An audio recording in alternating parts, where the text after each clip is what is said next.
Hello students, welcome to the Agnij online classes. और आज की क्लास में हम करने वाले हैं क्लास 8 मैथ्स का chapter linear equation in one variable. So students, जैसे कि आप जानते हैं, इसमें हम इक्वेशन सॉल्व करना स्टार्ट कर चुके हैं और काफ़ी क्वेश्चंस कर भी चुके हैं। तो आज की क्लास में भी हम उसी टॉपिक को आगे बढ़ाएंगे और नेक्स्ट क्वेश्चंस करेंगे।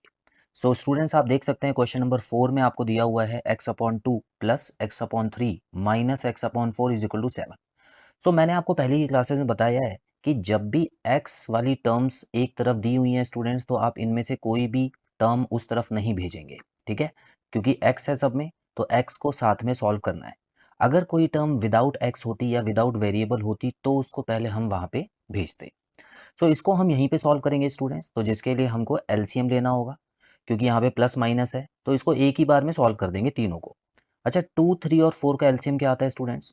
12 आता है। ठीक है, आप निकाल के भी देख सकते हैं। सो 2, 3 एंड 4 के टेबल में 12 आता है। तो इसीलिए स्टूडेंट्स यहाँ पर आगे देखेंगे तो 2 और 12 को डिवाइड करेंगे तो क्या होगा? 6 होगा। तो यहाँ पे 6 इससे मल्टीप्लाई होके 6x हो गया। प्लस का साइन लगाएंगे, 3 और 12 को डिवाइड करेंगे 4 हो गया। 4 और x को मल्टीप्लाई करेंगे तो 4x आ गया यहाँ पे। माइनस का साइन लगाएंगे, उसके बाद आप देख सकते हैं 4 और 12 को डिवाइड करेंगे तो 3 आता है, और 3 को जब x से मल्टीप्लाई करेंगे तो 3x आ गया स्टूडेंट्स। ठीक है, अब इसी को मैं आगे बढ़ाऊंगा क्योंकि मैं LHS को लेके चल रहा हूं, तो टेकिंग LHS आप लिख सकते हैं। अब यहाँ पे क्या करना है? ओह सॉरी, सो स्टूडेंट्स यहाँ पे LHS नहीं, आपको पूरा ही सॉल्व करना है, क्योंकि ये तो आप x की वैल्यू निकाल रहे हैं। ठीक है, तो LHS आपको लिखने की जरूरत नहीं है, पूरा ही सॉल्व कीजिएगा। ठीक है, अच्छा अब हम क्या करेंगे, यहाँ पे x वाले जितने भी टर्म्स हैं उनको प्लस कर देते हैं। प्लस माइनस एक बार में ही कर देना। तो देखिए 6x प्लस 4x क्या होता है? 10x। और 10x माइनस 3x क्या होता है स्टूडेंट्स? 7x हो गया। आई होप ये चीज़ क्लियर है। यहाँ पे 12 हो गया इज इक्वल टू 7। अब मैंने आपको बताया था x के साथ में अगर कोई फ्रैक्शन लगा हो स्टूडेंट्स, तो उसको हम पलट के भेजते हैं। ठीक है, क्योंकि ये मल्टीप्लाई में है, ये डिवाइड में है, तो डिवाइड वाला मल्टीप्लाई हो जाता है, मल्टीप्लाई वाला डिवाइड हो जाता है। सो यहाँ पे x अकेला रहेगा, 7 यहाँ पे, 12/7 यहाँ पे आ जाएगा स्टूडेंट्स। ठीक है, तो अब आप इसको काट भी सकते हैं क्योंकि ये मल्टीप्लाई में है, तो नीचे वाले को ऊपर वाले से काट के यहाँ पर ये 1 आ गया और ये भी 1 आ गया। तो x की अल्टीमेट वैल्यू क्या आ गई है स्टूडेंट्स? 12। तो 12 जो है वो x की वैल्यू है। इस तरह से आपको सॉल्व करनी है। आगे बढ़ेंगे स्टूडेंट्स। अगला क्वेश्चन देखिए, ये कुछ नए तरीके का क्वेश्चन है, इसमें एक नया रूल मैं आपको बताऊंगा। यहाँ पर कभी भी आप ऐसा क्वेश्चन देखें कि ऊपर न्यूमरेटर में अगर दो वैल्यूज दी हुई हैं और डिनोमिनेटर में एक वैल्यू दी हुई है। ठीक है, आप यहाँ पर भी देख सकते हैं, यहाँ पर भी बिल्कुल सेम है, दो वैल्यू है, यहाँ पे एक वैल्यू है। अभी तक जो क्वेश्चन किए थे वहाँ पे क्या था? ऊपर भी एक था, नीचे भी एक था। तो स्टूडेंट्स, ऐसे क्वेश्चन में आपको क्या करना है? यहाँ पे ब्रैकेट लगा देना है। यहाँ पे सिंपल ब्रैकेट लगा देना है। ब्रैकेट करके ज़्यादा आसान हो जाता है क्वेश्चन, और गलती भी नहीं होगी। अभी मैं बताऊंगा ब्रैकेट क्यों लगाया है। अब स्टूडेंट्स यहाँ देखिए, y इसमें भी है, y इसमें भी है, तो वहाँ पर तो कुछ भेजना नहीं है, जो भी करना है यहीं पे करना है। अब इन दोनों का एलसीएम ही लेना पड़ेगा। एलसीएम क्या आएगा? 2 और 4 का एलसीएम 4 ही आता है। अब यहाँ पर देखिए, 2 और 4 को डिवाइड करेंगे तो 2 आएगा, और 2 को जब इससे मल्टीप्लाई करेंगे तो क्या आएगा स्टूडेंट्स? 2 बाहर लिखिएगा ब्रैकेट के, और यहाँ पे होगा y-1। इस तरह से लिखना है। अब देखिए, ब्रैकेट अगर नहीं लगाते तो क्या होता? गलती क्या हो जाती कि आप 2 को y से तो मल्टीप्लाई करते, लेकिन 2 को 1 से मल्टीप्लाई नहीं करते, भूल जाते। ब्रैकेट लगाने से ये फायदा है कि अब अगले स्टेप में आपको 2 को इन दोनों से मल्टीप्लाई करना होगा। ठीक है, चलिए, माइनस का साइन लगेगा। 4 और 4 को डिवाइड करेंगे तो 1 आएगा, और 1 को जब ऊपर वाले से मल्टीप्लाई करेंगे तो ये आ जाएगा। अब इज इक्वल टू, यहाँ पे 1 लगा देता हूँ स्टूडेंट्स।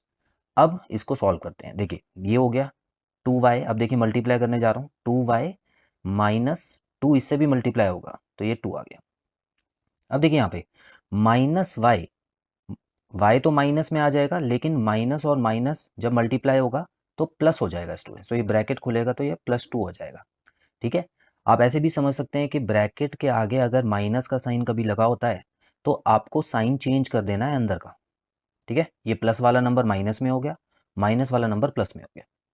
आगे बढ़ेंगे, यहाँ पे 4 आ गया इज इक्वल टू 1 लिख दूँ। अब स्टूडेंट्स, इसी को सॉल्व करने की कोशिश करेंगे। देखिए, 2y, हमेशा याद रखिए प्लस माइनस जो होगा ना वो सेम वेरिएबल वाला होगा। y वाले सारे प्लस माइनस होंगे और नॉर्मल नंबर प्लस माइनस होंगे। अच्छा, 2y में से एक y गया तो कितना बचा? एक y बचा। -2 और +2 गायब हो गया क्योंकि -2 + 2 0 हो जाता है, उसको लिखने की ज़रूरत नहीं है। अपॉन में जो 4 है यहाँ पे मैं लिख देता हूँ, इज इक्वल टू ये 1 हो गया। तो स्टूडेंट्स y की अल्टीमेट वैल्यू क्या आ गई, बड़ी सिंपल तरीके से y की वैल्यू आ गई 4। ठीक है, तो इतना भी मुश्किल नहीं है, बड़े सिंपल तरीके से ये आपको सॉल्व करना है स्टूडेंट्स। अब हम आगे बढ़ेंगे और अगले क्वेश्चंस की तरफ देखते हैं कि उसमें नया क्या है। स्टूडेंट्स देखिए, अब यहाँ पर एक्सरसाइज के क्वेश्चन शुरू हो गए हैं, एग्जाम्पल खत्म हो गए हैं, तो दोबारा से आसान क्वेश्चन से ही हम शुरू करेंगे। यहाँ पर आप देखिए कुछ भी नया नहीं है, ये तो बल्कि पिछले वाले क्वेश्चन से आसान ही है, क्योंकि यहाँ पे एक y दिया हुआ है और इस वाले नंबर को आपको यहाँ पे भेज देना है।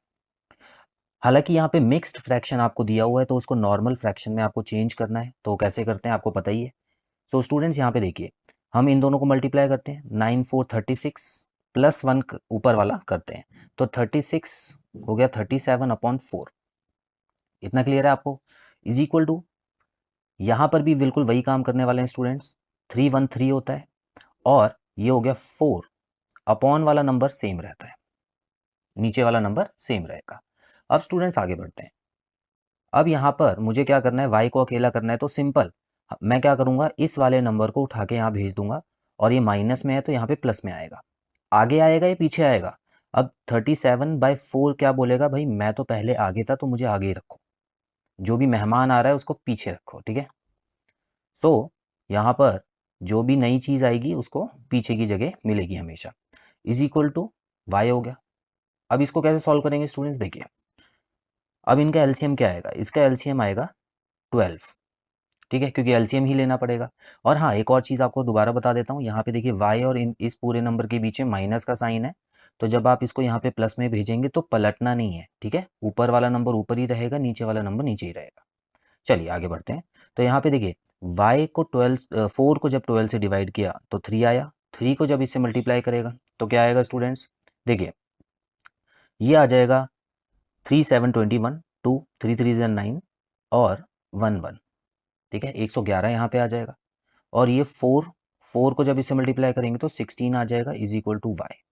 अब स्टूडेंट्स हमको कुछ नहीं करना, इसको प्लस कर देना है। तो ये हो गया, देखिए पीछे वाला नंबर प्लस करेंगे, 7 आ गया, फिर 2 आ गया और फिर 1 आ गया अपॉन 12।